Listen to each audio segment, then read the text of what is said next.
How to fix error Dolphin 028 on your Ubisoft Connect.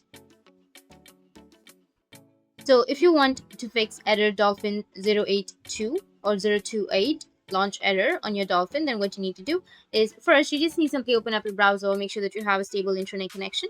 Once done, you need to go and search for Ubisoft server status. Once you've searched, you need to make sure that your Ubisoft server is working properly.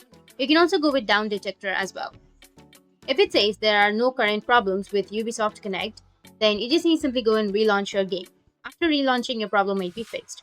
Or you can just simply go with the global status. Here, as you can see, that on PC or PS4, PS5, or on your Xbox, there are no issues as well.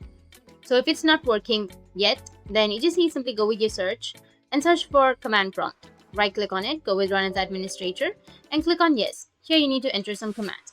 So the first one goes like ipconfig space / release, and then hit the enter. Then go with a new command, which is ipconfig space / renew, and hit the enter again. Once you've done, you need to restart your device, and that's it. Your problem will be fixed.